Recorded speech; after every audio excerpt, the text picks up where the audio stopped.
उद्या लोकसभा निवडणुकीची मतमोजणी आणि याच पार्श्वभूमीवर उमेदवारांना नेमकं काय वाटतं? आपल्यासोबत आहेत भाजपचे उमेदवार अनुप धोत्रे.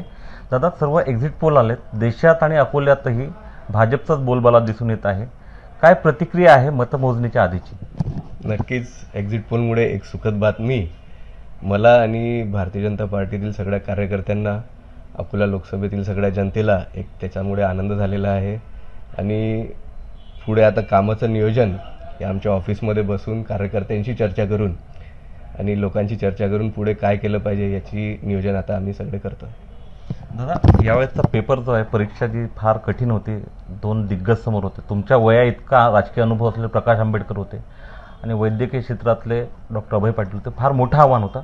मात्र एक्झिट पोलचे जे आकडे येत आहेत, तुमच्या चेहऱ्यावरचा कॉन्फिडन्स पण दिसत आहे.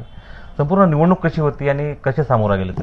नक्कीच आपण जसं म्हटलं तसे सध्याही जे ऊन आहे त्यामध्ये उन्हाचीही भर होती, परंतु सगळ्या कार्यकर्त्यांच्या मेहनतीने, विशेषतः भारतीय जनता पार्टी नेहमीच सोबत असते, परंतु यावेळेस महायुती असल्यामुळे महायुतीच्या सगळ्या कार्यकर्त्यांच्या साथीने हे इलेक्शन माझ्यासाठी अत्यंत सोपी होतं. एक रिले जे असते, आपण धावण्यामधली रिले असते, प्रत्येक जो खेळाडू असतो तो स्वतः धावतो आणि कमीत कमी वेळेत पोहोचण्याचा त्याचा प्रयत्न असतो.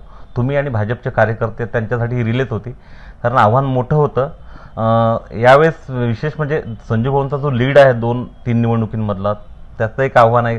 तो लीड यावेळेस तुम्ही क्रॉस करणार की काय? निकाल कसा लागेल? नेमका लीड किती राहील? लीड क्रॉस झाला पाहिजे या दृष्टीनेच सगळे कार्यकर्ते, भारतीय जनता पार्टी, महायुतीचे सगळे आमदार आणि महायुतीचे नेते यांनी काम केलेलं आहे आणि सगळ्यांना विश्वास आहे की एक मोठा लीड याही इलेक्शनमध्ये आम्हाला मिळणार आहे. जो एक्झिट पोलचे आकडे आलेले आहेत, त्यामुळे आता कार्यकर्त्यांमध्ये सध्याच उत्साह आहे. उद्याचा विजयोत्सव जो आहे संभाव्य तुमचा, त्याच्यासाठी काही नियोजन मग तुम्ही केलेलं आहे? विजय उत्सवासाठी तर नियोजन नाही केलेलं आहे, परंतु कार्यकर्त्यांना जो एक इलेक्शनचा पिरियड होता, हा लांब पिरियड होता, 26 तारखेपासून उद्याचा दिवस, तर नक्कीच उद्याच्या दिवसासाठी सगळे उत्साहाने वाट पाहत आहे आणि नक्कीच सगळ्या गावोगावी उत्साह साजरा करण्यात येईल. एक शेवटचा प्रश्न विचारतो. एक 20 वर्षाची अँटी इन्कम्बन्सी होती, शेतकऱ्यांची काही नाराजी होती बऱ्याच प्रमाणात, काही स्थानिक प्रतिनिधींबद्दलच्या हे होतं. ह्या सर्व प्रश्नावर मात करून पुढे जाण्याचं जे तुम्ही एक कसब जे साधलं, नेमकं हे आव्हान कसं होतं आणि मतदारांना कसं कन्व्हिन्स केलं तुम्ही? अँटी इन्कम्बन्सी 20 वर्षाची जर म्हटलं तर जे मोदीजींनी मागील 10 वर्षामध्ये काम केले, या कामाची एक मोठी ताकद आमच्यासोबत होती. विशेषतः युवा वर्ग आणि महिला वर्ग यांच्यासाठी सरकारने ज्या नवीन योजना आणल्या, भविष्यामध्ये महिलांच्या पाठीमागे उभे राहून महिलाच देश कसा चालवतील या दिशेने सरकार काम करत आहे. त्यामुळे एक मोठी ताकद त्या अँटी इन्कम्बन्सीला मात करण्यासाठी आमच्यासोबत होती आणि त्यामुळेच हा विजय हा सोपी झालेला. उद्याच्या मतमोजणीची उत्सुकता तर असेल, काहीसा ताण पण आहे का मनावर? नक्कीच परीक्षा दिल्यावर रिझल्टचा एक ताण असतो, परंतु तुमच्या सगळ्यांच्या एक्झिट पोलनी तो ताण अजून कमी केलेला आहे.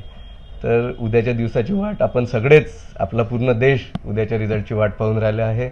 सगळ्यांना मी नक्कीच या आपल्या माध्यमातून शुभेच्छा देईन. एक्झिट पोल जो आलेला आहे त्यामध्ये भाजपाला विजय दाखवलेला आहे आणि उद्याच्या मतमोजणीनंतर त्याच एक्झिट पोलवर शिक्कामोर्तब जनता करणार असल्याचा विश्वास जो आहे अनुप धोत्रे यांनी व्यक्त केला आहे. उमेश अलोणे, एबीपी माझा, अकोला. एबीपी माझा, उघडा डोळे बघा नीट.